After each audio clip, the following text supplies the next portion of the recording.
In this lesson, we are looking at writing statistical statements from our data.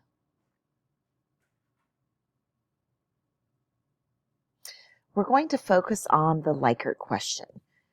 The one that I wrote was on a scale from 1 to 5, with 1 being agree and 5 being disagree. Students spend too much time in the hallways. And we took that data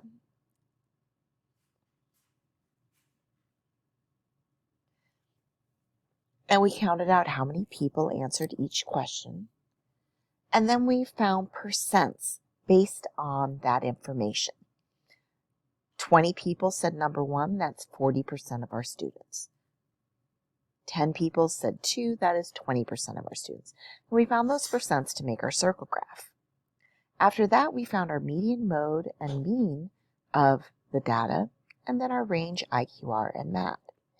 We're going to use this information to write our statistical statements.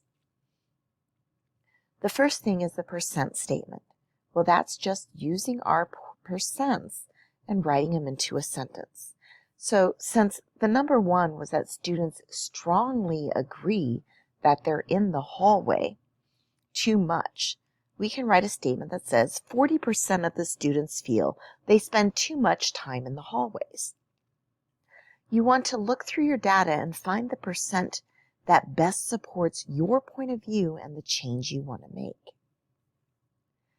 The ratio statement is where we're comparing two things. So if we again look at that first group of the Likert question, 20 out of the 50 students we asked said number 1. Well, we can put that into a ratio statement.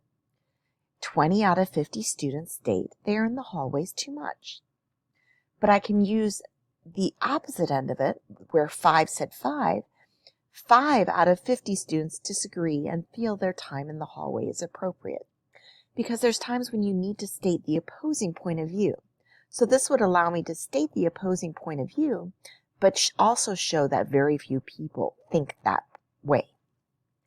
The average statement is the one where you use your median, mode, or mean. All 3 of those represent an average, so you need to pick which one best represents your point of view. For me, in this data, it doesn't really matter because median, mode, and mean are all very close to each other with the 1 and 2. So I can say that the average student feels they spend too much time in the hallways. You're going to repeat this process with the Likert question, numerical question, and categorical question.